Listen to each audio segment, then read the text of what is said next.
اسلام میں یہ چیز بالکل بھی پسند نہیں کی جاتی، اس چیز سے منع کیا گیا ہے۔ آپ ایک نامحرم سے دوستی رکھتے ہیں تو اللہ کو تو یہ بالکل بھی چیز نہیں پسند نا۔ آپ ایک نامحرم سے دوستی رکھتے ہیں، جب آپ دوستی کر لیتے ہیں کسی لڑکی سے یا کسی لڑکے سے تو پھر آپ کے تعلقات بڑھتے جاتے ہیں اور پھر آپ حرام ریلیشن شپ کی طرف آتے ہیں۔ یہ تو عام سمجھا جاتا ہے کہ بھئی ہم جسٹ فرینڈز ہیں، بات کہہ کر ختم کر دی جاتی ہے کہ ہم تو صرف جسٹ فرینڈز ہیں۔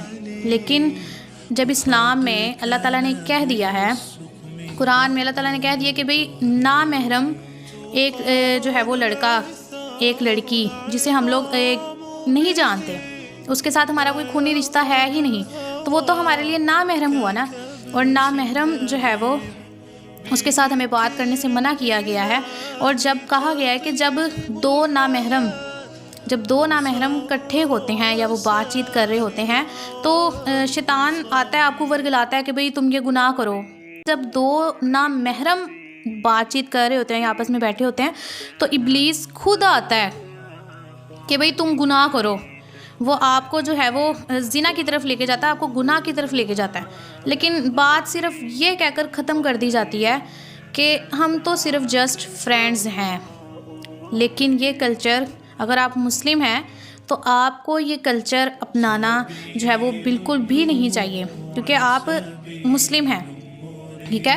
اگر آپ کو کوئی پسند ہے تو آپ اس سے نکاح کریں۔ اسلام میں اس چیز کی بالکل بھی اجازت نہیں ہے کہ آپ جو ہے وہ ایک اپنی گرل فرینڈ بنا رہے ہیں یا پھر آپ اپنا بوائے فرینڈ بنا رہے ہیں، صرف یہ کہہ دینا کہ بھئی میں تو صرف بات چیت ہی کرتی ہوں، ہم تو صرف جسٹ فرینڈز ہیں، صرف بات چیت کے لیے، ٹھیک ہے، اپنا جو ہے وہ ٹائم پاس کرنے کے لیے میری یہ ایک فرینڈ ہے یا پھر میرا یہ ایک فرینڈ ہے، ٹھیک ہے۔ آپ ٹائم پاس کر رہے ہو، ٹھیک ہے، کیا آپ کے پاس اتنا ہی جو ہے وہ فضول کا ٹائم ہے کہ آپ کسی کے ساتھ باتیں کر رہے ہو، آپ اپنا ٹائم ویسٹ کر رہے ہو؟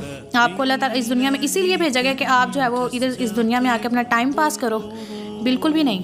آپ کے پاس کیا آپ اللہ کی بتائے ہوئے احکام پہ پورے چل رہے ہو؟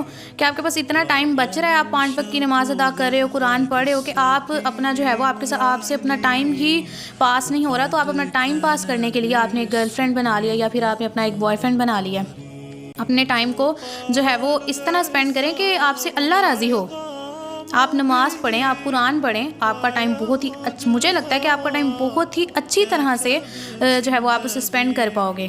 آپ کو دنیا میں یہ سب کرنے کے لیے تو نہیں بھیجا گیا نا کہ آپ جا کے بوائے فرینڈ کلچر اپناؤ، آپ جا کر بوائے فرینڈ بناؤ، گرل فرینڈ بناؤ، اپنا جو ہے وہ گفٹس حاصل کرو، تعریفیں سنو، ٹھیک ہے، اور اپنا جو ہے وہ ٹائم پاس کرو اور ٹائم کو ویسٹ کرو۔ ہمیں نہیں پتہ کہ کب ہمیں موت آ جائے، ہم سوئے ہیں، ہمیں نہیں پتہ کہ ہم اٹھیں گے بھی دوبارہ یا نہیں، لیکن ہم لوگ صرف کہہ دیتے ہیں کوئی بات نہیں دیکھا جائے گا، کوئی بات نہیں دیکھا جائے گا، کر لیں گے۔ لیکن کچھ جب انسان کی سانسیں ختم ہو جاتی ہیں نا تو پھر انسان کچھ بھی نہیں کر سکتا۔ یہ بات صرف کہہ دینے والی ہے کہ ہم کر لیں گے یا اللہ معاف کر دے گا، یہ صرف باتیں کہہ دینے والی ہیں۔ اگر ہم یہ امید رکھیں کہ ہمیں اللہ معاف کر دے گا اور کام ہم وہ کریں جس سے اللہ نے ہمیں منع کیا ہے، تو پھر آپ یہ کیسے سوچ سکتے ہیں کہ آپ کو اللہ معاف کر دے گا؟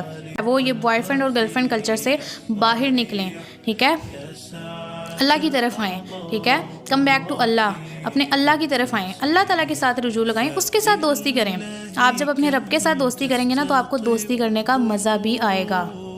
تو اسی دوست سے جب آپ کو تکلیف پہنچتی ہے نا تو آپ لوٹ کے تو آپ اپنے رب کی طرف ہی آتے ہو، اور پھر اللہ کریم آپ کو تب بھی قبول کر لیتے ہیں کہ میرا بندہ میرے پاس آ گیا ہے۔ تو کیوں نہ ہم پہلے ہی اپنے رب سے رجوع لگائیں، پہلے ہی اپنے رب سے دوستی کریں، پہلے ہی اپنے رب سے اتنا ریلیشن اپنا جو ہے وہ اپنا رابطہ اتنا اسٹرانگ کر لیں کہ آپ کو کسی سے دوستی کرنی ہی نہ پڑے۔